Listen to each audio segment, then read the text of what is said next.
Checking. Well, good evening, ladies and gentlemen. I'm just going to say a few words to introduce the Link Foundation before handing over to Dr. Oliver Bakewell, who will introduce our speaker, Professor Poot. My name's Janet Wilson, and I'm a Professor of English at the University of Northampton, just up the road. And I'm also a trustee of the New Zealand-UK Link Foundation based in London.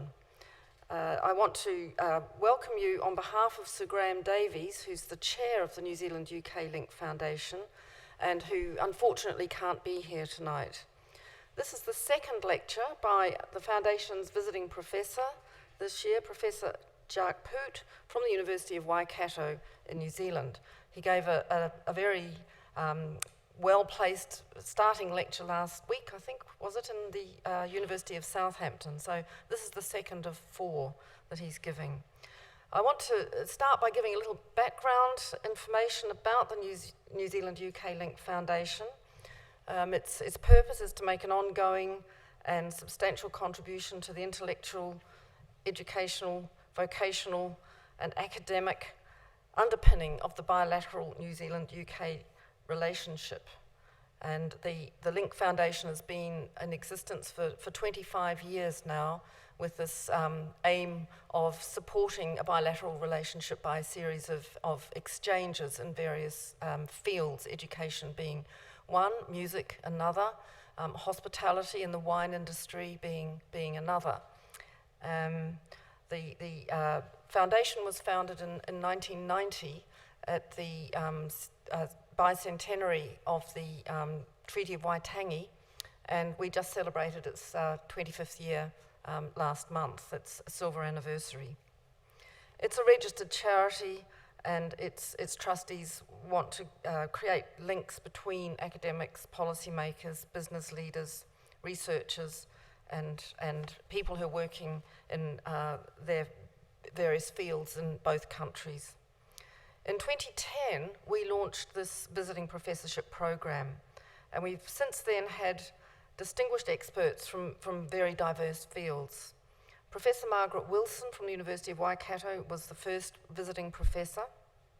Margaret Wilson was the first woman speaker of the New Zealand House of Parliament, and she focused on electoral reform and the role of the Supreme Court. The second was an eminent marine biologist and expert on marine conservation, Professor Jonathan Gardner of Victoria University. Since then, there's been visiting Professor Anne Smith, who came from the University of Otago and who lobbies for children's rights in New Zealand, and the economist Professor Arthur Grimes of the University of Auckland, who was formerly chair of the New Zealand Reserve Bank. Last year, the University of Otago's provided the visiting professor, and this was Robin Gould, who delivered a series of lectures on health policy. And earlier this year was Michael Baker, also from the University of Otago, who gave a series of lectures on containing disease and on the pathology of disease, a very relevant subject in this era of Ebola. And obviously Professor Poot's expertise is relevant to current debates about international migration. The New Zealand Link Foundation's visiting professorship program was put in place by Sir Graham Davies while he was Vice-Chancellor of London University. And we've been supported in this venture by Professor Philip Murphy, Director of the University of London's School of Advanced Studies, which is the school that actually hosts most of the visiting professors. I'm now going to hand over to Dr. Oliver Bakewell from the International Migration Institute from the University of Oxford, who will introduce the speaker and chair the rest of the proceedings. I'll return to you at the end of the session and invite you to the next stage of the event. So, Dr. Oliver Bakewell, thanks.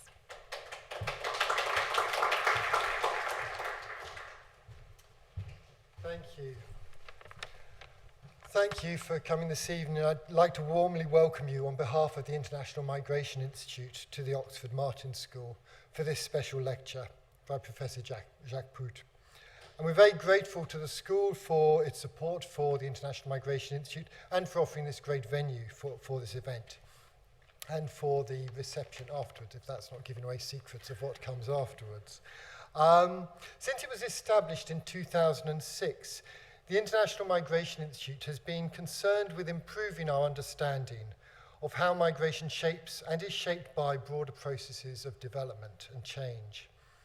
Our research includes projects examining the drivers and dynamics of migration in different regions and how migration affects social, cultural, political and economic change and patterns of inequality. These are, of course, questions at the centre of political debate across many regions of the world and certainly extremely visible in the contemporary headlines across the European world at the moment. People are asking, how does migration of different forms transform societies? What potential benefits does it bring and what harms? And these questions are, of course, far too simple and there are no easy answers. But in his lecture this evening, Jacques Poot will drill down below those simple questions to put a spotlight on an often neglected aspect of the debate by tackling the question, does cultural diversity boost innovation? And we couldn't ask for a better person than Professor Poot to speak on this topic, and it's my great pleasure to introduce him. Jacques is Professor of Population Economics at the National Institute of Demographic and Economic Analysis at the University of Waikato in New Zealand.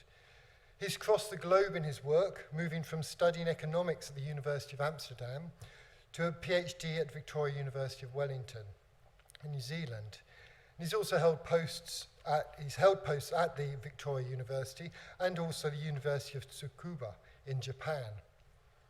He's a leading researcher on the economic impacts of international migration, running research projects on the integration of immigrants and the social economic implications of migration and diversity in Europe and New Zealand. He's currently leading a project funded by the New Zealand government on capturing the diversity dividend of Aotearoa, New Zealand. His work has won widespread recognition, including the award of the New Zealand Institute of Economic Research Prize in 2013, which is given, and I quote, for outstanding contributions to the advancement of economics and its application in New Zealand. This all sounds maybe rather New Zealand focused, but as they noted in the citation for that prize, that while his work is focused in New Zealand, it has really attracted global interest. And it's seen in his affiliations with various European universities, including Amsterdam, Bonn, and UCL in London. And his election as an honorary fellow of the Royal Netherlands Academy of Arts and Sciences and the Academia Europaea. So he's fantastically placed to deliver this lecture tonight, and we're really looking forward to hearing from him. Before I give him the floor, I'd just also like to briefly introduce my colleague, Dr. Matthias Scheiker, who's Associate Professor of Migration and Development in the Department of International Development. And he will give a response to Jacques' talk. Matthias is also an economist whose current research focuses on qualitative assessment of the effects and effectiveness of migration policies. And he's been leading research into the drivers and dynamics of highly skilled migration. So we'll hear a bit from Matthias after Jacques has spoken. I would note, if you've seen the programme, we anticipate having a panel of respondents to pick up different aspects of Jacques' lecture. And I'm afraid circumstances have conspired against us, and I have to convey the apologies from Professor Michael Keith from Oxford University and Professor Monda Ram from the University of Birmingham, both of whom have had to withdraw at the last minute. So we're very sorry about that, and as are they.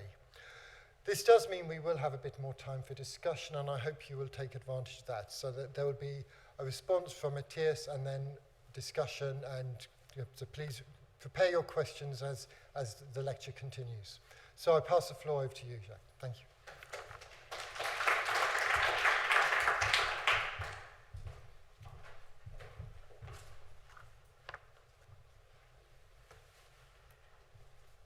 Tēnā koutou, tēnā koutou, tēnā koutou katoa.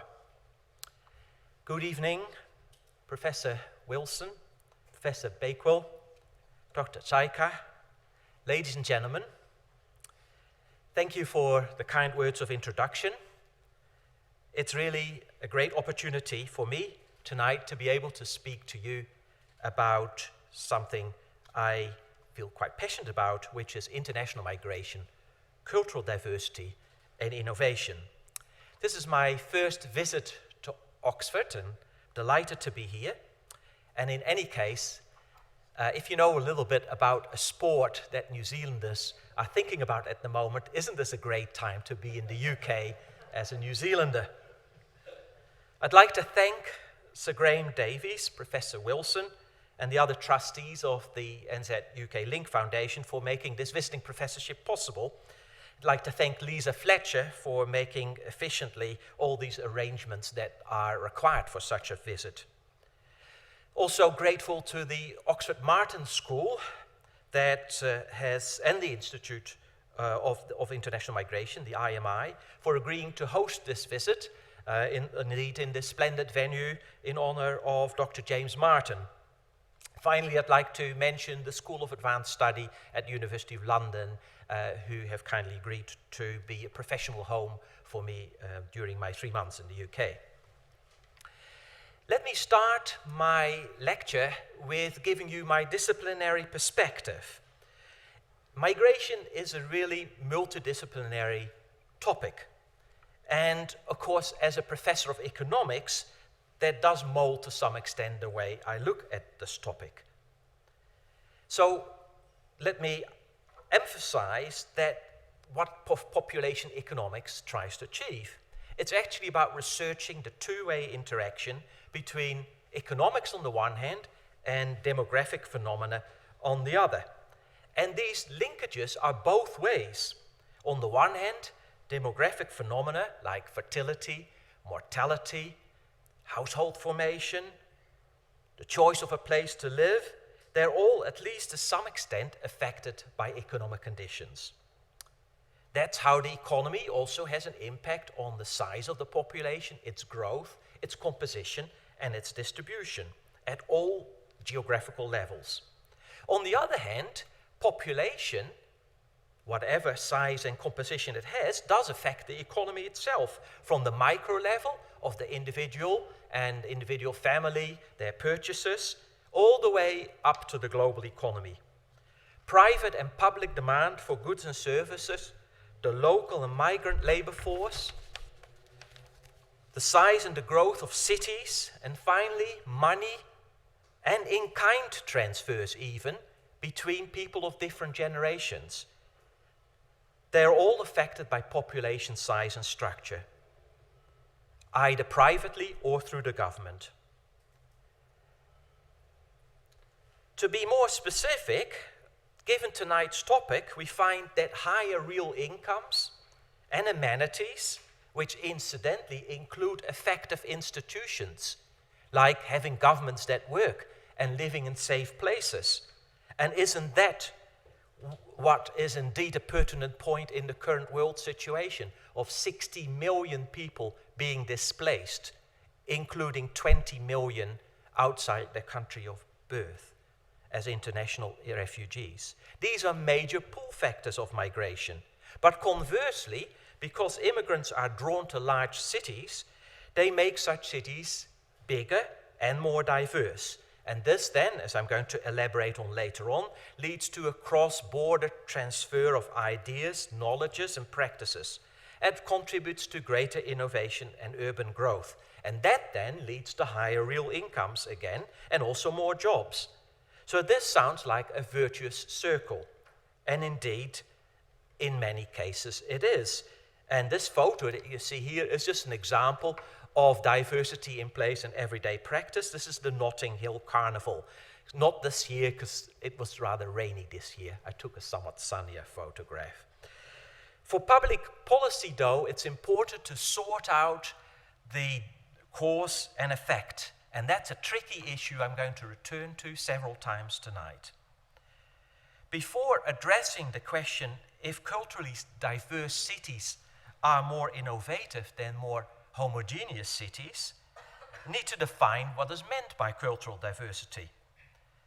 Well, there's various definitions. This one says cultural diversity refers to the extent of objective or subjective cultural differences among members within a social unit along a range of dimensions.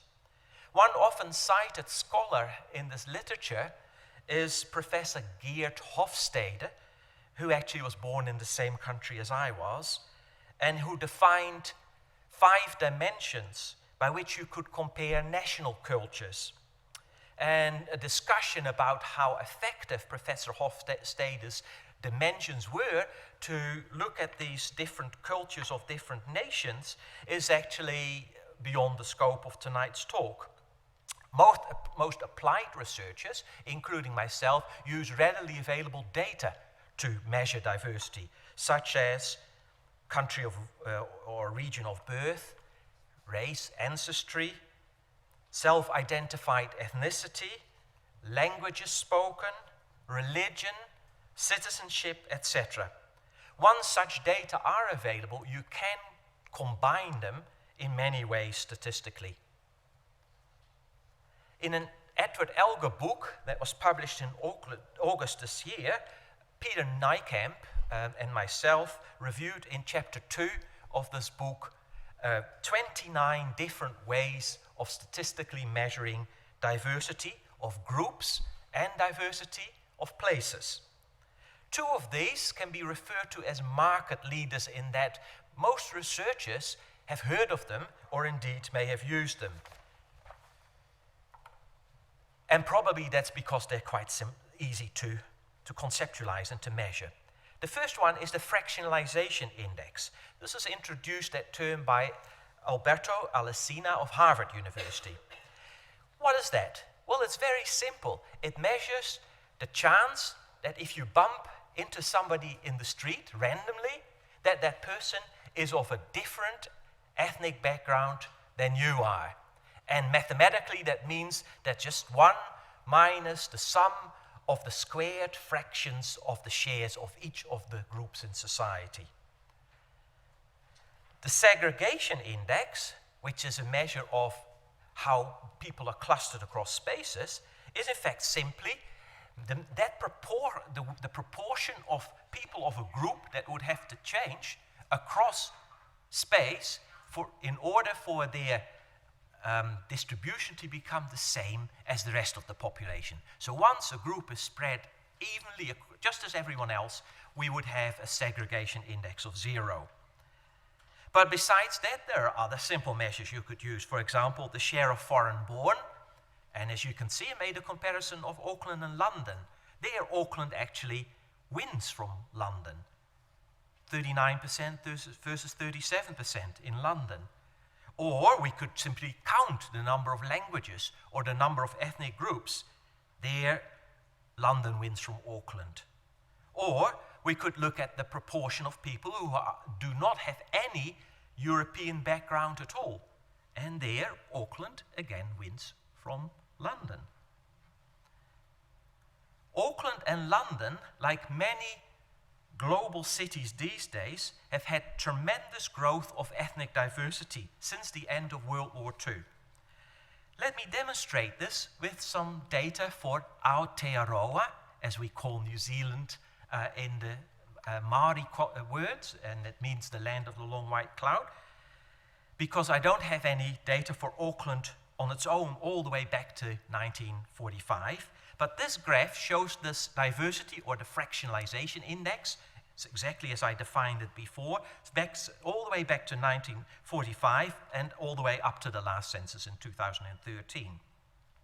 Basically, New Zealand has become increasingly diverse ever since World War II, except for one little blip in the early 1950s.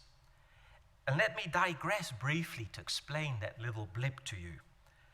It was due to migration from the Netherlands to New Zealand, due to a bilateral agreement between the Dutch government and the New Zealand government. The Netherlands thought it was overpopulated. New Zealand thought it was underpopulated. And they agreed on this migration. But the New Zealand government thought of the Dutch as being so close to the English, there was no point in measuring them separately in the statistics. So the statistics on ethnicity actually showed a greater European share after the Dutch had arrived than before. But after that, diversity had increased continuously since until now, and particularly accelerated during the 1990s and during the 1970s. Now, the horizontal line of 0.5 is interesting because if you think about the definition of diversity, 0.5, it says that in New Zealand, if you bump into somebody randomly in a street, there's a greater than 50-50 chance that person has at least some ethnic background that is different from your own.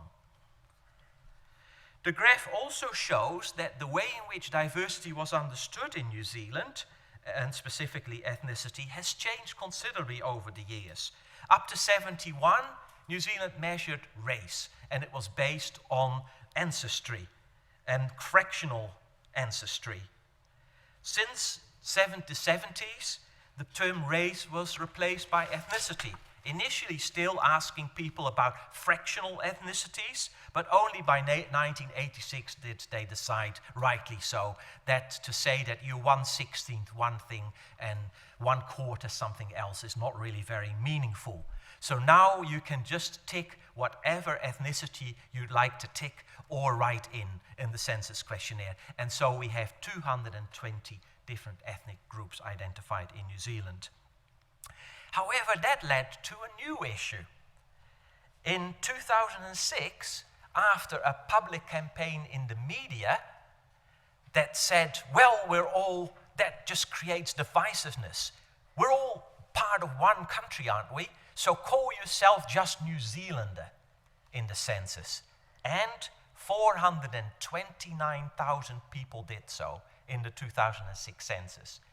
Since then, in the 2013 census, when the statisticians and indeed the government indicated that while this is an interesting response, probably the question wasn't intended to give that information, but we wanted to know about diversity. And after that public information became available, the numbers now have dropped to 66,000. So we believe that that issue of whether you feel like a New Zealander is something can be answered by a different question rather than asking people's ethnic background. In any case, all these kinds of questions are in a sense too simplistic because of the complexity of the idea of cultural diversity. We can also have, of course, subjective experiences that vary across people, and besides these objective measures. But there are all sorts of other things that matter these days. It's about identity, it's about citizenship, it's about visa, it's about intended duration of stay. And the term used to describe this new reality is called superdiversity, a term first introduced by Professor Steven Wealthier of the Max Planck Institute for the Study of Religious and Ethnic Diversity in Germany. In New Zealand, we're also now developing this idea, and I want to mention two people who are working on this at the moment. First of all, there's Mai Chen, who comes from a background in law, but is an adjunct. She has her own law firm, but she is an adjunct professor, and she set up an Institute of Superdiversity and is doing a stocktake of superdiversity that will be launched in Auckland on the 3rd of November. But another colleague of mine, Professor Paul Spoonley of Massey University, has also been working extensively on this for quite a number of years already, also in an international context, and it has strong links with Göttingen. I will talk later on about the research of the team that he and I are involved in that is directly related to that. First of all, just a little bit more about diversity in New Zealand by using Auckland as an example. My colleague, Dr. David Murray, and I applied the superdiversity idea to Auckland to try to find out which of the parts of Auckland are the most superdiverse. We looked at 859 different areas and focused on 6 different dimensions: ethnicity, religion, income, age, and language. And then we calculated a fractionalization index for all of these measures, and then we combined all of those by means of something called cluster analysis. And when you do that, you find that the most diverse places are in fact close to Auckland Airport. And that's not a coincidence. And in fact, that's something that is also common in many other developed countries. Connectivity is important. But also, of course, the CBD is diverse, but not necessarily the most diverse. The CBD is where you can see the circle. That actually begs the question, when you talk about diversity, are we talking about diversity of the nighttime residents, or are we talking about diversity of the daytime people in the streets and in the buildings? And in most censuses, we just count the people based on their residence rather than where they might be during the day. Why is this an important topic? Well, there are many reasons. Let me just focus on the ones that we as economists would particularly stress.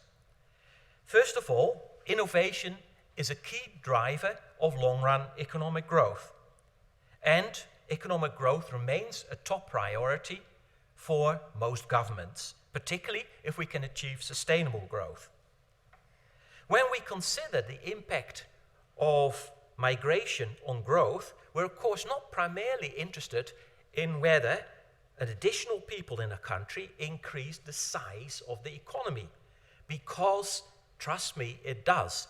And Germany will have next year a bigger economy in terms of its total GDP than it had this year. There's no doubt about it. What, of course, we are more interested in, however, is the share that each person gets from that bigger economy, which is called GDP per capita. And that's called intensive growth. And that's actually much harder to achieve. To get that, you have to have sustained growth in the productivity of human, physical, and natural capital through technological change. And the process through which technological change is able to generate these greater productivities of the inputs is by means of generating new practices, new services, new ideas, and we call that innovation. And of course, many economists have, particularly since the 1980s, made considerable contributions to this, and you may have heard the names of people, including Nobel Prize winners, of Romer, Lucas, Aghion, Krugman, Glaser, and many others who have helped us understand how cities and countries grow. One of the remaining challenges, however, is to delve more deeper into this link between innovation and migration. And let's first look at the global evidence. In a book chapter that's referred to on the slide, two colleagues of mine and I considered data on economic growth from around the world, 149 countries, over 6 decades. Growth in real GDP per capita has been on average about 18.9% per decade, and that's equivalent of about 1.7% per year compound growth rate. The growth in capital it can be indicated by the investment ratio. It's about 23% of what a country produces goes into building new things, making new capital. Population growth was about 19% on average per decade. And it must, of course, is mostly due, on average across the world, to natural increase. Because in terms of international migration, the world is what economists refer to as a zero-sum game. Every immigrant in one place is an immigrant in another place. So, of course, among developed countries, the migration rate has been positive. But this is just the statistic for the world as a whole. Is there correlation between the growth in GDP per capita and the concurrent growth in, or the concurrent rate of net inward migration as a percentage as a 2.2%, which is 2 per thousand, for example, is one of this on the horizontal axis here. Now, the answer to that, if you look at this scatter plot, there's not really a pattern. So, in fact, if we run this formally, a statistical regression line through this, it gets a slope of 0. If we had done it with GDP on the vertical axis, not per capita, you actually do get a regression line, which has a slope of 1, even though then you'd still only explain about 7% of the variation in growth across countries in the world, which is not surprising, because there's lots of things that affect growth. But what we can conclude is that over a decade, net migration increases GDP of a country by roughly the same percentage. So bringing more people does lead to a scale effect of roughly the same increase in GDP as in population. And that then leaves GDP per capita roughly unaffected. A natural increase, however, that does make a difference, but not the difference perhaps you want. Countries that have a high birth rate do have lower growth in income per capita. But when we start putting this into more formal models, rather than just simple correlations, we see that more interesting results emerge, which is that net migration does benefit per capita growth in rich countries in the long run. So it takes time. In fact, it takes several decades before the effect of a migration shock now starts to improve the economy on a sustainable basis. And natural increase in the long run is not necessarily bad either, because once the new children go into the workforce, roughly 2 decades later, they actually make benefit growth as well.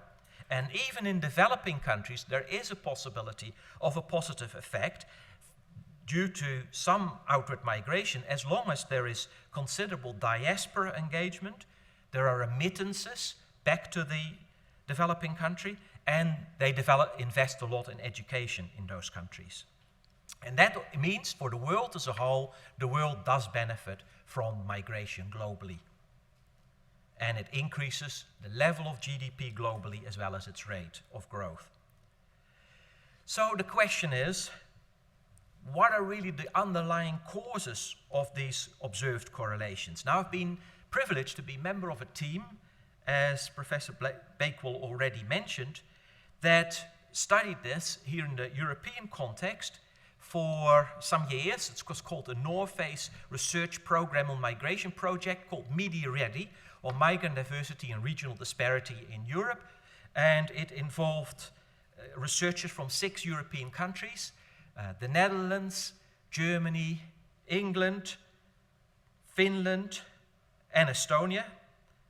Sorry, it's 5 countries, but they certainly collaborated extensively. It was funded, as I said, by North Face, and in fact, indeed, Oliver Bakewell was principal investigator of one of the other projects that his project focused on the evolution of European migration, and particularly theorizing that. So the key issue that we addressed in MIDI-READY was whether we could show the presence of migrants from a diverse range of backgrounds in a region or within a firm, and what would that do to innovation and productivity? So we constructed a range of different types of projects, including meta-analysis, which is like a clever form of research synthesis, putting other people's research together. We did various modeling, econometric modeling. We looked at patents. We looked at also people's responses to surveys.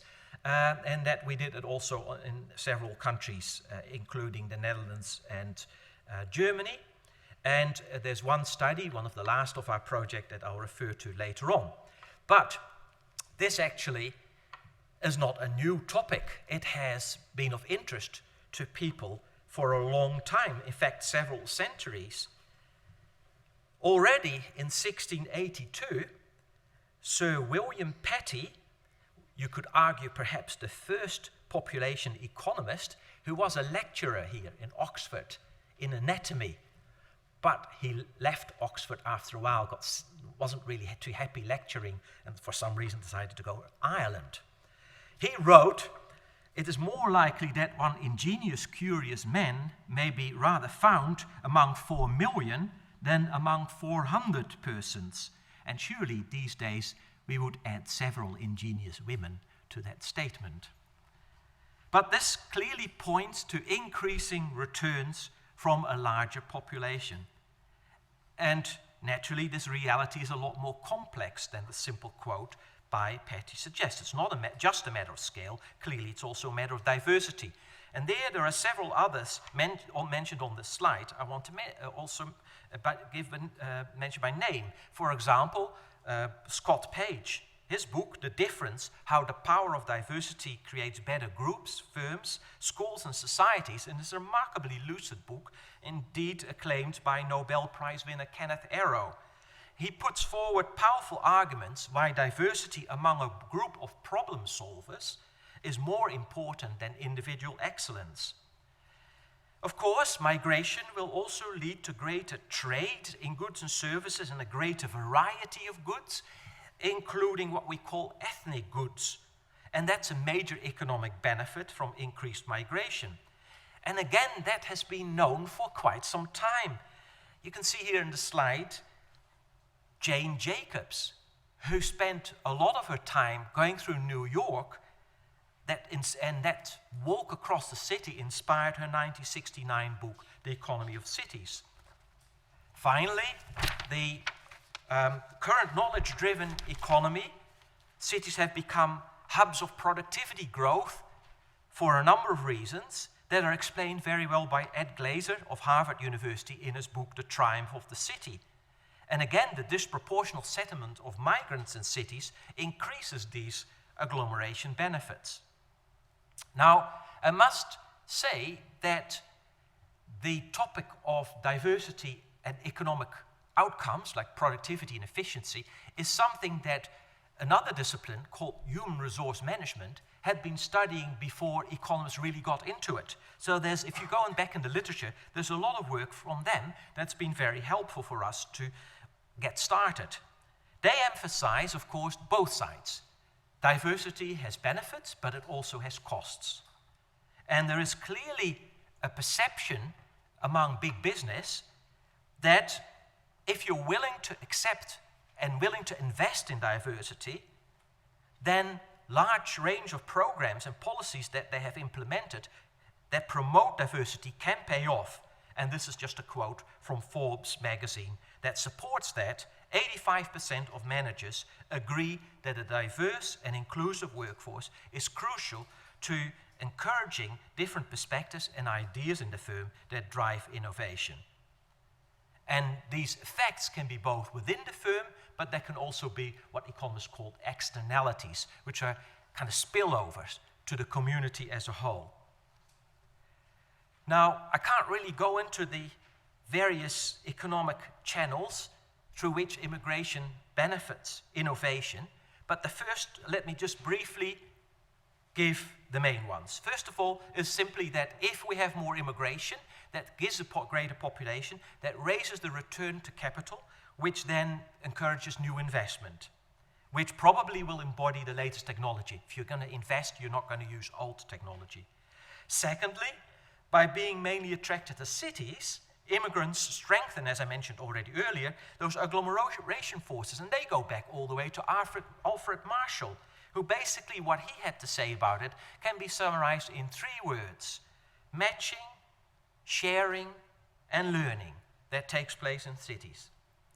Thirdly, there's also a demographic effect. Migrants are predominantly young, so they can, of course, fill in where we have an aging population and therefore a shortage of younger workers, accepting that when these migrants themselves grow old, then we could again face aging. It's in itself not a permanent cure for aging to have a certain level of migration right now, but while it's going on, it does reduce aging and it increases labor market flexibility.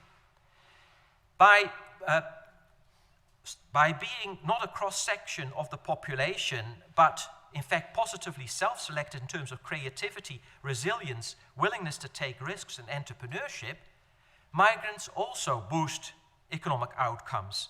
In fact, indeed, this also goes through universities, and here we're in a splendid environment that demonstrates that. Quite often, the star knowledge workers of firms in the country have been recruited as bright students before they started working. And indeed, countries, and including New Zealand and the UK and the US, are encouraging that kind of channel of recruiting the bright stars from around the world. Additionally, immigration triggers increased availability and competition for ethnic goods and services and creates ethnic precincts. And we can actually measure, and have measured that, by the increase in the value of property of places that are accessible to these ethnic precincts. Of course, others would argue ethnic precincts also create problems in terms of perhaps an erosion of social capital. And the greatest, of course, perhaps advocate of that perspective through his work that's cited a lot is Robert Putnam of the US in his Bowling Alone book. And I'll come back to this briefly later on, but also if you have time tomorrow between 1 and 2, I'll give a talk that focuses specifically on social capital and social cohesion. So sorry you can these days not attend anything without a commercial somewhere halfway. There are indeed some negative aspects of immigration and diversity on innovation and productivity growth. First of all, if migration is done to recruit workers at low wages, this cost advantage may in fact discourage firms from investing in the latest technology because they have cheap workers around and they may continue to use that rather than the new technology.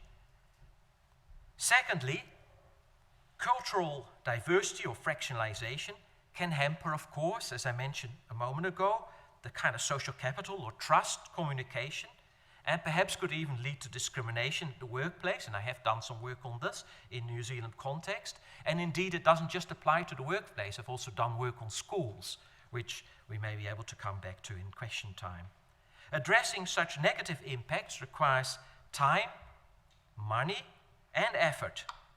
Additionally, when people vote with their feet, population sorting, as economists call it, and segregation can lead to political and institutional polarization and instability, and create an environment in which investment and innovation are actually discouraged. Spatial segregation, such as areas with good schools and with so-called bad schools, can also have a bad impact on education performance and on human capital accumulation.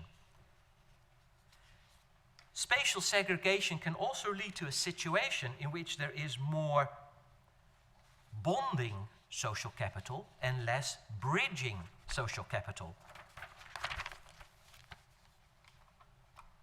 And again, this can create greater uncertainty in the business environment through its impact on political polarization and instability. Most of the research that economists do in this context, and indeed most social scientists, is observational, using available data through statistical analyses and perhaps going all the way from global data to in the view of staff in individual firms. And what we find mostly is what we call a net effect. So the sum of the, or the net effect, or the sum of the benefits, and then the sum of the costs subtracted leads to some kind of net effect. And the challenge is, in fact, to be able to separate all these channels that I just mentioned before. Let me start with some macro evidence.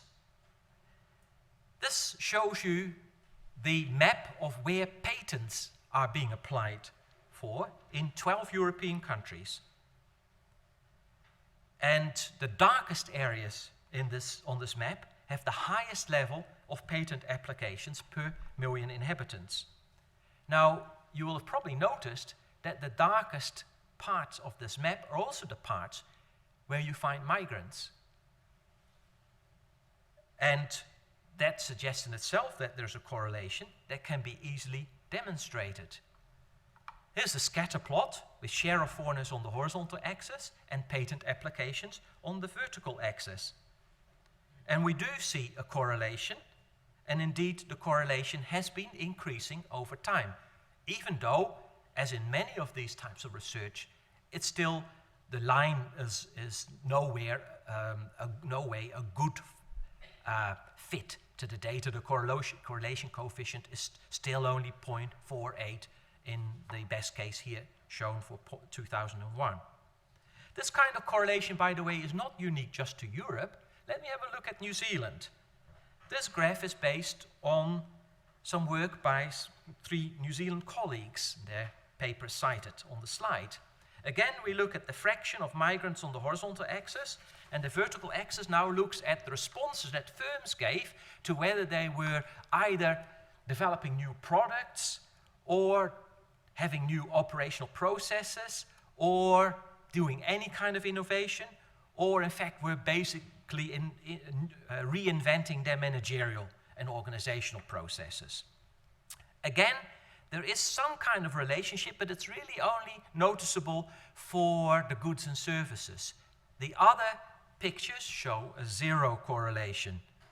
So, by the way, the circles here are not just dots there. This is a clever trick used by my colleagues here. The circles indicate the size of the cities. So the bigger circles are the big cities, the smaller ones are the smaller towns. But you can still, through regression, run a statistical analysis with this kind of picture. When we move to formal panel data econometric models that have been done in North America, Europe, and New Zealand, we find that many other factors explain why the correlation just between innovation and diversity is not that high. First of all, regions vary a lot in terms of the industries they have, and some of them are more innovative than others. Particularly, you find a lot of innovation where there are chemical industries or IT related rather than services. Secondly, wealthier nations and regions are more innovative. Thirdly, innovation is greater when there's more people employed in science and technologies, as you'd expect, or where people spend more on R&D. Fourthly, a larger population, or indeed larger firms, spend more money on R&D and tend to also be more innovative. Finally, there is a positive effect of immigration, but the formal modeling shows that the share of migrants is actually less important than the diversity, the cultural diversity of migrants. So actually that confirms, in a sense, that answers the question that the lecture posed. But we'll look at some more evidence again also later on, because now I want to briefly talk about the issue of causation. Correlation does not prove causation, and statistical analysts and econometricians have used many different techniques to try to disentangle cause and effect. And I can't really go into these. Some of them are range of causalities, that's to do with time series. There are various kinds of experiments. Perhaps in question time, I can come back to the experimental approaches, if you like. But what the most common method is what's called instrumental variables, which basically involves finding some kind of pattern or something that can explain diversity, but is not directly linked to innovation. For example, some places have diverse populations simply because of historical events, not because of current economic conditions. Or a geographical boundary is arbitrarily shifted, leading to one side becoming more diverse than the other. One instrumental variable that we use in our own research, or used in one particular paper, was the location of outlets of a company that is ubiquitous around the world and sells fast food with very little innovation in terms of certainly around the world. You basically buy the same thing everywhere, and you can guess which company, fast food company that might be. Indeed, it is McDonald's. What we found was we could actually explain as an instrument the location of migrants in terms of the vicinity where the McDonald's individual, we actually looked at each and every McDonald's in Europe where it was located. And you may quibble how good an instrument this is, but in fact in 2011 the Wall Street Journal thought it was quite a clever idea and devoted an article to this particular paper. So I believe that some broad conclusions can now be drawn from the literature. First of all, causality definitely goes both ways. So migrants are attracted to fast-growing areas, where they also then contribute to innovation and productivity growth. The latter effect is statistically less strong, but the two effects together can lead to a virtuous process of growth.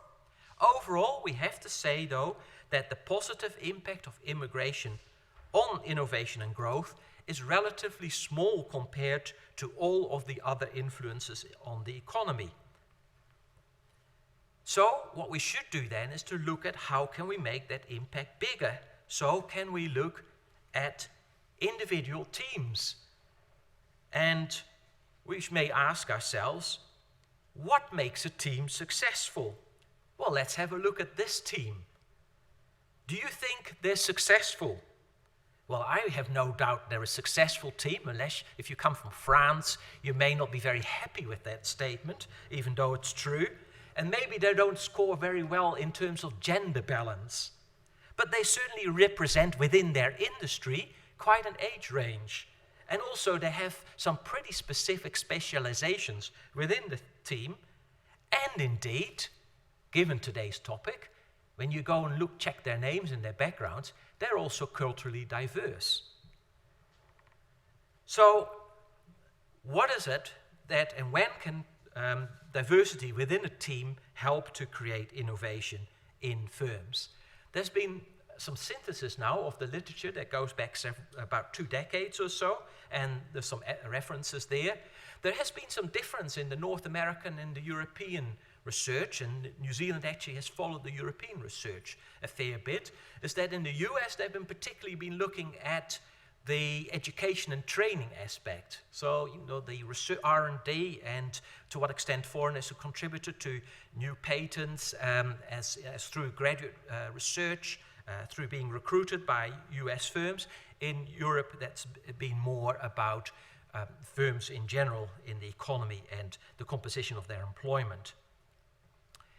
There's still many inconclusive results, but on balance, positive effects of cultural diversity are showing up on patent application and innovation.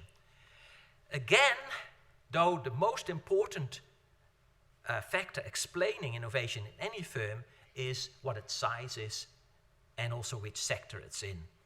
And the causality issue that I already mentioned is tricky, continues to challenge researchers in this field.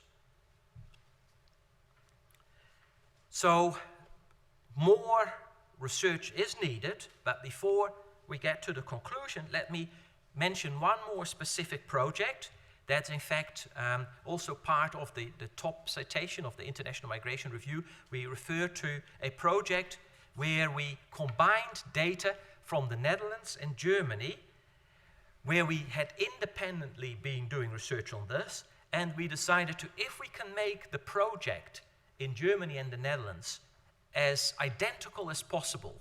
So, because quite often researchers take their own path and they're doing slightly different things. So if we could make these projects as identical as possible, what do we find then? And we did indeed find similar results, although as always in the economist research, you also have to answer the question a little bit with, it depends exactly how we did it, whether the answer was a straight out yes or a maybe. So the data that we used was on something like 2,800 Dutch firms and 1,000 German firms. The data we got was very, very detailed, strictly confidential. It's provided under strict conditions of access that involves secure and restricted environments, and therefore we couldn't actually pull the data and put it all together on one computer because we weren't allowed to do so.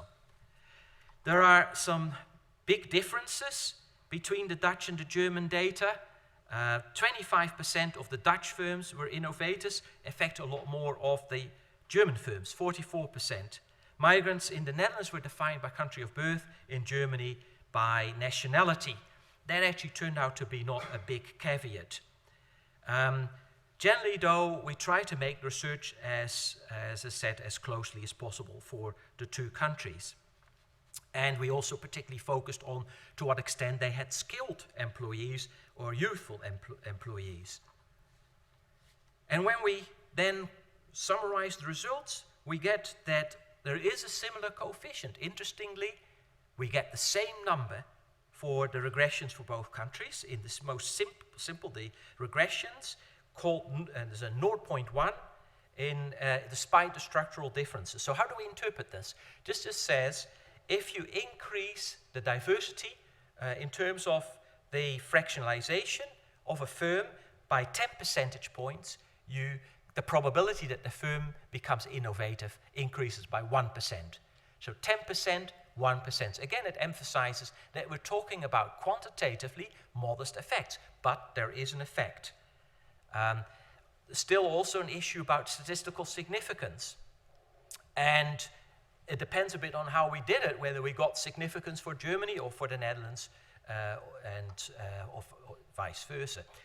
So we can't, in fact, what we did then is we took each firm and started following the firm over time. It's called longitudinal analysis. And there, it became quite hard to detect an effect, and that's because firms' diversity doesn't change overnight. So over a period of 6 years, you don't really see big changes, and that's why it was hard for us to detect any impact of diversity changes. What we did find, though, is that firm characteristics that drive innovation are the same in both countries. So again, the size of the firm, the industry it was in, etc., mattered similarly in both countries, and indeed also skills mattered, and it applied equally to the migrants and the natives. So once again, we had to address the chicken and egg problem. So how could we find things that explain diversity of firms, individual firms, with something that had nothing to do with the innovativeness of these firms? In the Netherlands, we used their data from municipalities about where historically people had come from in those particular municipalities. And of course, the firm has no control over that. So that became an instrument. In Germany, we looked at average cultural diversity in other firms in another region that looked pretty similar. That's another trick that econometricians quite often use. And so the instruments are somewhat different for technical reasons that I won't bore you with right now. However, when you do that, you still find a significant effect. So there is definitely a causal effect from diversity to innovation. And now the coefficient becomes even bigger for Germany than it was before, that with the 0.1 that we saw before. It's now become 0.4 rather than 0.1. So in conclusion, we find both the literature synthesis and the new estimation that there's a small positive effect of cultural diversity, but it does remain challenging to quantify. Firm size, sector, location, staff skills appear to matter more than cultural diversity just on its own. Clearly, replication and extension of this research across a wider range of countries is now desirable. This is also an area where disciplines have not been interacting very well in the past, and I believe that multi- and cross-cultural research on this would now be very fruitful, particularly looking at things such as organizational structures, institutional settings, types of tasks, and the specific channels in which migrants and diverse teams can impact on innovation. If cultural diversity can be shown to have positive impacts on innovation and firm performance through a wide range of projects, this of course will create the impetus for governments to start developing policies that make this even more effective and more applied in various countries. And this brings me then to the final slide of this lecture and a focus on the future. The impact of cultural diversity on innovation and economic growth is an issue the New Zealand government has taken a keen interest in. The Ministry of Business, Innovation and Employment has funded a large-scale program that finishes in 2020 and that aims to identify how New Zealand can better respond to its current and future demographic challenges and changes in order for the country to maximize the benefits associated with this increasingly diverse population. And the program is called Cadence, which is the acronym, as you see there, it stands for Capturing the Diversity Dividend of Aotearoa New Zealand, but in fact we selected this term because we believe it's a nice wordplay. Cadence is a harmonic configuration that creates a sense of resolution. The cadence team consists of 20 multidisciplinary and multi-method projects. Already we're working with several UK scholars on these topics. Indeed, with excellent research centres, such as here at Oxford and at other UK universities, including also, for example, the Centre of Research for Research Analysis of Migration at UCL that I'm a fellow at, there's clearly scope for further collaboration on these topics and to bring back together the diverse perspectives on the impact of diversity on innovation from both hemispheres of the globe. I thank you for your attention.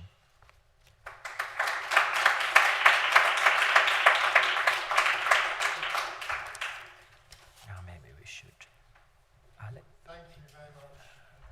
First. Yes, would you like to come up and maybe, Jack, there's no more slides, so if you sit at the front here, then you can... Yeah, and I'll just bring back the first slide.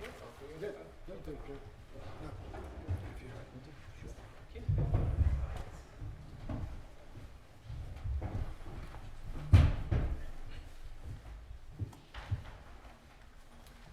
So we have about 25 minutes, and if you go ahead, Matthias, with your comments, and then. So, first of all, thank you very much to the organizers of this event for inviting me to discuss this very fascinating topic. And thank you very much, Professor Poot, for this very insightful and inspiring presentation, which I very much enjoyed. I will give a rather broad response to your presentation, so not going very much into detail also of your paper. So let me start with an observation. Europe and other highly developed regions in the world are starting to experience the implications of the rapidly aging of their societies. The change in the composition of their populations and the shrinking young labor force, that is, who have a longer time horizon, who are assumed to be more risk-prone, are perceived to have a dramatic effect on future investment, growth, and innovation. At the same time, Europe as a global core region of growth and innovation is being challenged by new competitors in Asia and other world regions who are just about to overtake the Western world in the pace by which highly productive innovation systems are established. In this context, migrants are seen by many as one or maybe even the solution in securing Europe's innovation capacity and the long-term economic growth. And in this context, we can ask, is the current influx of migrants and refugees actually a blessing in disguise? Or as I was recently asked by a German journalist, is Angela Merkel's open door policy just a smart move to secure Germany's and Europe's economic prosperity for the future? Although we know pretty well what the major contextual drivers of innovations and growth are, as outlined by Professor Poot, namely well-designed, stable, inclusive institutions, economic openness, international integration, collaboration, investment in human capital, and so on. We cannot fully answer yet whether large-scale immigration is generating, or at least facilitating, innovation, technological progress, and economic growth. And in particular, what type of immigration. Professor Poot has outlined a very important and vibrant field of research which investigates the linkages between immigration and innovation by asking whether immigration-driven cultural diversity affects innovation. In other words, do migrants bring something with them that increases the innovation capacity of their employing organizational entity? Or does immigration-driven cultural diversity rather generate so-called Babylonian effects? What is this? This effect with respect to the situation in the ancient city of Babel or Babylon, which means confusion in Hebrew language, where according to biblical accounts, people initially spoke all the same language. under the leadership of a rebellious character called Nimrod. They built an impressive city and a massive tower, which became an astrological worship center to exalt the creation rather than the creator. As a consequence, God wanted them to disperse throughout the earth. According to the first book of the Bible, God separated their own language into many, for he said, as long as they all spoke the same language, no endeavor was beyond their reach. So as a result of this linguistic confusion, the people of Babel stopped their projects and dispersed. In accordance with this biblical account, more recent 21st century research provides supportive evidence that separation or diversity of languages may put severe limitations on human cooperation, mostly in form of communication and transaction costs, and thus reducing collective performance and potentially innovation capacity. So if linguistic diversity hampers innovation, why should we think that cultural diversity due to immigration may spur or boost innovation? Based on a scanty review of this literature, my impression is that some of the empirical literature on this topic lacks a clearer and more explicit conceptualization of notions such as culture and cultural diversity, but also of the linkages between cultural diversity and innovation. In my view, a key question is whether culture as such matters. When culture defined as ideas, customs, social behavior of a particular group of people, whether culture as such matters in innovation processes, and whether culture has a specific value in innovation, which is separate and independent from the mixing of cultures. If yes, can we evaluate what types of culture are more conducive for innovation? I might think, for example, of the culture of curiosity or the culture of competition as relevant elements or facets of an innovation-conducive culture. The question is then, however, whether such innovation-conducive cultures or subcultures are really linked to broader cultural markers of identity, such as country of birth and origin, race, ethnicity, religion, citizenship, which are generally used in those empirical analyses Professor Poot was discussing. So the first point I want to raise is, are there any specific characteristics or attributes of culture which are particularly relevant for spurring innovation? And secondly, are these innovation facilitating cultural characteristics or attributes more prevalent in some countries or contexts and cultures than in others? Or on the contrary, are all cultures more or less the same in their capacity to generate innovation, and the expected effect comes mainly from the diversity, that is the mixing and the interaction of cultures? In other words, does it matter under ceteris paribus conditions whether an English firm recruits Indian and Chinese engineers instead of Turkish and Moroccan? If yes, this should be empirically addressed, for instance, by including country origin fixed effects, or even interaction of country origin terms, etc. A widely used fractionalization index in that respect is blind, as it only comprises the composition of a population or workforce without considering the character of respective subgroups or elements of this index. My second point aims to address the question at which organizational level do migrants actually contribute, if they contribute, to an increasing innovation capacity, at the national level, at the regional level, at the sector or industry level, at the firm level, or even at the sub-firm team level, possibly at all levels. And the comprehensive investigation would then require some sort of multi-level analytical framework. However, at the national level, we don't really find strong evidence, as you have shown, for a clear link between diversity and innovation. Low immigration countries such as Japan, Korea, India, China have become the world leaders in total productivity growth and patent applications, leaving behind their relatively diverse societies and labor forces in North America and Europe. So there isn't really a strong evidence for the cultural diversity innovation link at the macro level. Therefore, Professor Poot has emphasized the innovation-conducive cultural complementarities are more likely to be found at the sectoral and at the firm level. However, the evidence at those levels is also not very robust, at least not yet. There are potentially two reasons for this rather weak evidence.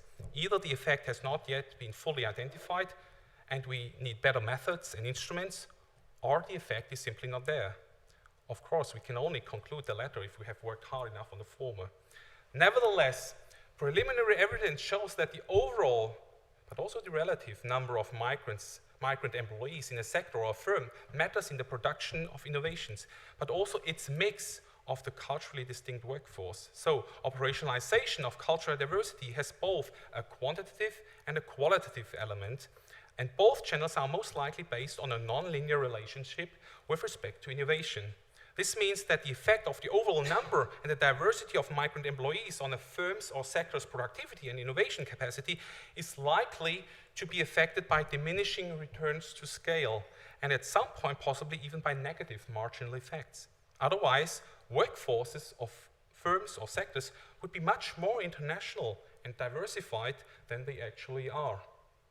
That is, the intensity of diversity might relate to innovation in a non-linear way, and this should also be addressed empirically. Furthermore, the innovation literature emphasizes the importance of overall skill levels and skill sets embodied in a firm's or sector's workforce in spurring innovation. Innovation is the domain of the educated and even highly educated, both natives and immigrants, because the nature of higher education is to train people to question the status quo and to think out of the box, that is, to innovate, to come up with new ideas. So immigration of highly educated has a positive effect on innovation independent from their cultural background and the level of cultural diversity within that group of highly educated. But we don't fully know yet whether some sort of diversity within certain skill groups have an additional effect on their innovative capacity. In order to identify whether diversity matters more for the highly skilled than for the low skilled, education or some other sort of skill measure needs to be interacted with some sort of cultural diversity measure. At the same time, we might challenge the idea that highly educated professionals from different countries and cultural backgrounds are indeed as diverse as we expect them to be. Structures and contents of higher education programs around the globe are increasingly converging and becoming more homogeneous. For instance, I was recently comparing economics degree programs at various universities around the globe, and I was surprised to find only very minor differences in course programs and textbooks used. So even if coming from different countries and cultures, highly trained professionals have to some extent been homogenized by widely established and accepted international and even global educational academic standards and practices. This aspect, of course, is important, and ideally an empirical analysis should identify where migrant workers were actually trained. Finally, and to conclude, I would like to address the question regarding the policy implications of a potential link between cultural diversity and innovation. For instance, what migration policy instruments would be required to increase cultural diversity of migrant forces? Should migrants be selected through a national origin quota system, which the US has abolished in 1965, which favors actually heterogeneity across countries of birth? Or is a points-based system that favors migrant skills and experience in combination with sectoral and employer demands a preferable system? Some evidence shows that innovation is mainly the domain of larger multinational companies operating in international, mostly high-tech markets and who are putting a lot of resources into R&D.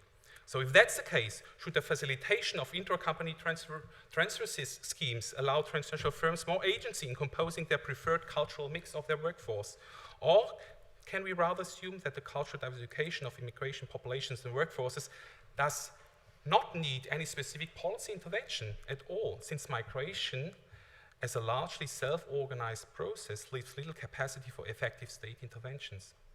Irrespective of these policy questions, many who generally advocate for more open and liberal migration policies point to the role of migrants, and in particular high-skilled migrants, can play in favoring growth and innovation, and I think rightly so. However, whether immigrant populations also need to be more culturally diverse, and if how much diverse, or simply more skilled and educated in order to increase their contribution to innovation and growth, is not conclusively answered yet and needs some more investigation. Thank you very much.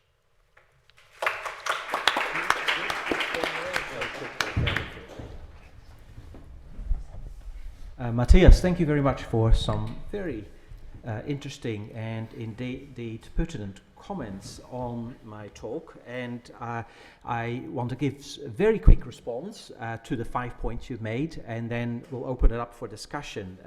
First of all, there is the question about is what is it about cultural diversity that would make a team more effective? And I want to give you an example from another area in which I work, which is forecasting. Now, there's one thing that we've discovered in forecasting, and you can check the literature on this. If you put a group of people around a table to forecast a bunch of things for next year, whatever, and they all come from the same background, on average, they can't forecast as well as people who say, oh, but you hadn't been thinking about, because I tend to think about this perspective. And so there's definitely evidence that in forecasting, a diverse team performs better than a homogeneous team. Secondly, the question about, well, look at Japan and look at China. They're homogeneous, and haven't they done well? Well, Japan is actually having a struggle since the mid-1990s. China is about to get its struggle. And as people like Krugman would say, because what happens in countries like that is that when they have their takeoff, they have a huge amount of investment. Right? It's kind of high savings, high investment, and that creates growth for some decades. But at some stage, you reach the diminishing returns point of view, and it becomes harder, and you start to just become yet another developed country that has a much greater struggle of having a high growth rate. So, in terms of the non-linearity, I fully agree with you. And in some of the papers that I've been citing today, we don't take linear effects, and we do find some kind of hill-shaped effects. So, you can have too little or you can have too much of diversity in particular contexts. There's definitely econometric evidence of that. In terms of the knowledge, the coded, that's actually a really good point you made about that certain types of knowledge now are just the same throughout the world. We all use the same textbooks. We call that coded knowledge. But it's not the only type of knowledge. There's another kind of knowledge that businesses need just as much, if not more, than coded knowledge. And if they didn't need that, they would never meet, and we wouldn't have any conferences, and we wouldn't have any evenings like this. The sort of thing that you pick up on an evening like this is what we call tacit knowledge. I can't really point my finger on what you might take away from this. Perhaps that you like the haka of the All Blacks slide, but presumably, the messages are something that you can start working with and develop in your own context. That would be, of course, something I hope that came across today. But there's this tacit knowledge exchange that clearly I believe is important, and it hopefully will help you to interpret the outcomes of what was discussed here and take it into your own context. And it's not easy to quantify. Finally is the policy aspect. Yes, I agree with that.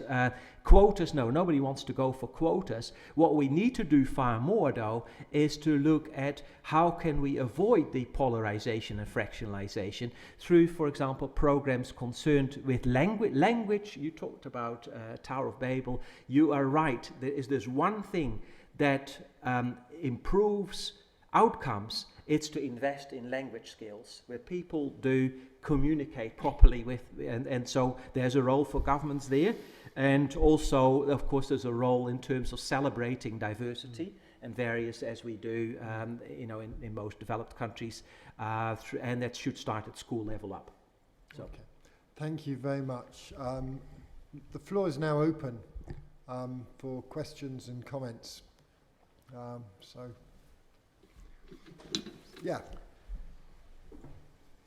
I was looking at that Oh, sorry. There's. that you put up, and we noticed that a number of. Do I need this? I think you might. Cause I it's think for this is being recorded live, I should have so said they need to. I should have said actually. I should have said that before. Actually, this is being recorded and Okay. live. So if you aren't happy to be heard. Then. If you look at the composition of the All Blacks, a number of them are Pacific Islanders. Yes. So it's good for New Zealand, a rich country, to pull in from Tonga, from Samoa. What does that do to those countries? I mean, for instance, if the Samoans who are playing for the All Blacks had played for Samoa, Yes. then the All Blacks actually would not be the number one top team. Samoa might be, or Tonga. Immigration is good for developed countries with lots of money. You talked about putting in the brightest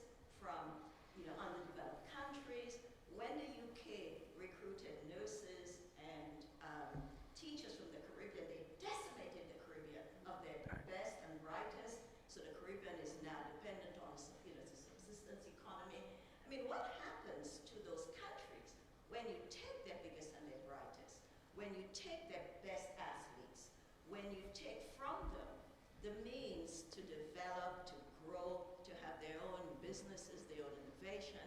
So it's good for Germany, Right. for Finland. I was looking at that map you put out for New Zealand. I mean, it seems to me what you're doing is actually making sure that the rich countries become richer and the poor countries remain in that kind of subservient position. Hopefully not. I agree with you. The brain drain that you refer to is a big challenge. And it has been a challenge for decades. And it is, for some countries, the brain drain has definitely been a barrier to development. But it can be different. And new policies are now designed that improve the outcome for the sending countries. And that we call them triple win situations. And they're not automatic. It involves a lot of work. It involves a lot of commitment by governments. I'll give you one example. It's called the Recognized Seasonal Employer Scheme. What it does is it brings people from the Pacific Islands to New Zealand to help in the industries where we have a significant shortage, which is particularly in agriculture. It's a seasonal work, but we actually spend a lot of time on making this program work. That is, we have recruitment drives in those countries. We train the people who come, and quite often the same people come several years in a row. And we do look at what it does to their communities back in the islands. And it does have positive effects. This is not my own research, but if you like, I can give you references to this. So there are circumstances in which we can get a triple gain. But I agree with you, it's challenging. On the other hand, I should also, yes, just in terms of the All Blacks, there's definitely, in Samoa, they say, why don't the All Blacks come often? And they have to come more often and play, on our home territory. That probably is the case. And we also, in fact, as New Zealand is a country where it has the largest proportion of its university graduates that lives outside the country of birth is actually New Zealand. You find New Zealanders with university degrees everywhere. And this is a study of the OECD which showed that. And of course, in very prestigious positions. But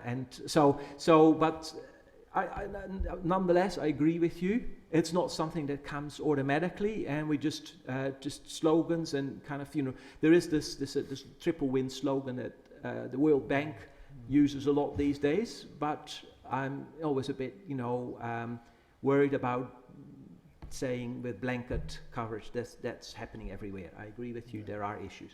Sorry, that maybe was a long response to. That's fine. I would certainly share your scepticism about the triple win. Yeah. Any other questions? Yeah. Can I ask another kind of policy question? I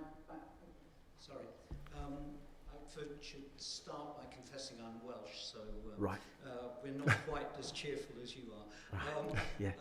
But my background is a social psychologist, and there's a kind of lot of research in social psychology about the composition of teams and groups. And to summarize that, what it says is, if you want to put a team together and you want short-term productivity, you choose homogeneous groups, where everybody gets on together. It's the opposite of the Tower of Babel thing. But if you want long-term productivity and innovation, then you have heterogeneous groups. But you have to be prepared to pay a price.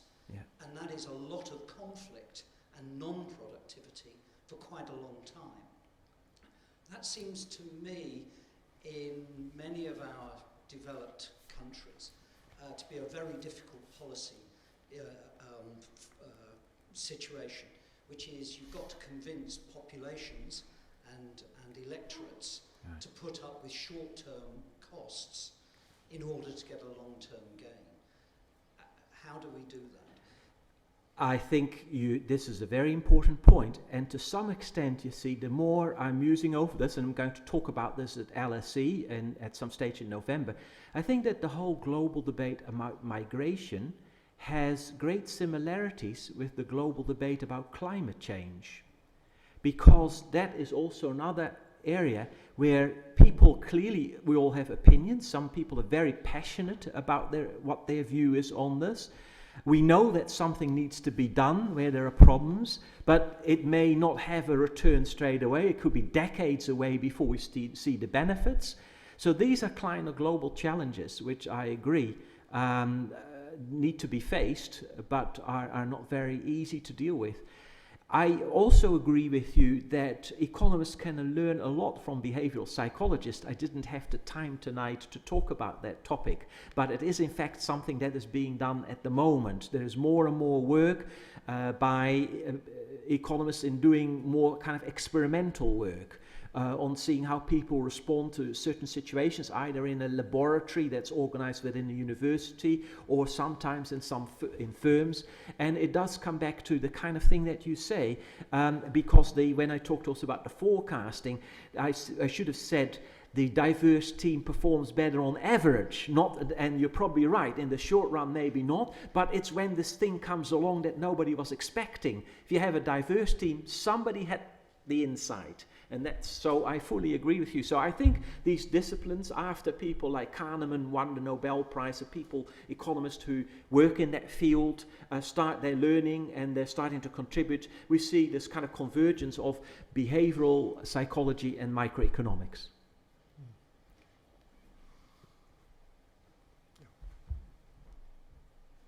Thanks. Well, the burning question for me has been, how do your views map onto the current refugee crisis? Because it seems to me that this is so contentious that there's a flood, perhaps more than the economies currently can cope with. And as Matthias says, if this idea about cultural innovation stemming from diversity has any purchase, it's through education, through training, through a whole raft of economic and sort of educational opportunities that will take at least 2 generations to bear any fruit. So, how do your policy, or how do your arguments shape up to influence policy makers and politicians around the refugee crisis? Well, do they see benefits? Clearly, this is a major challenge for, I agree with Mrs. Merkel that we have a moral obligation to address this, and then so we probably first have to do that, and then we have to also look at economic consequences. But some things just have to be done without even once you haven't done all the calculations yet that you might want to do. In New Zealand, we take in 750 refugees per year. I think New Zealand can do a lot better than that. Certainly on a per capita basis, we are not actually very high. We are rather low in the terms per capita ranking so we can do better. The government has just announced it will allow another 300 migrants per year, plus some additional refugees from Syria, plus some family reunions. So it may actually go up. Maybe we could get it up to say 1,500 if we had a really flexible and encouraged migration policy for additional refugees. The cost is of each of those at the Mangere Refugee Resettlement Center is $80,000 per person. It's the taxpayer that's concerned about this. I personally think that can be a too short-sighted perspective, because in these calculations they don't take into account that once the migrant has been successfully gone through that program and then starts to work, they start paying tax. In my previous talk, which I understand Lisa can confirm that will be on the internet maybe already, or it will be in the near future, in my previous talk I talk about the fiscal impact of migrants. And there you can show that even for migrants from developing countries in New Zealand, so say from Pacific Islands, in the long run, the net revenue to government from those people, even if they didn't have high skills, due to the tax they pay directly and indirectly through GST and everything else, is more than what the government has to add to its expenditure to accommodate their presence in the country. So there is a net fiscal surplus. That's also true in Europe. There's been work done by Christian Dustman and his colleagues here in the UK that is very hard and very clear on this. However, I had dinner with them last night. the media and the public still doesn't really get, they still are confused about it, they still don't believe it. They still say, no, don't they cost us lots of money? Well, I'll tell you, New Zealand has a net migration rate of something like, if it was currently, it's 1.5% of the population. 60,000 people coming in, that's 1.5% of New Zealand's population. If Germany did that, if they did just 1%, and we can cope with it with 1.5%, if Germany took in 1%, they could take in 800,000. And so perhaps that's the reason why that number is mentioned in the media. Okay, thank you. Any other questions?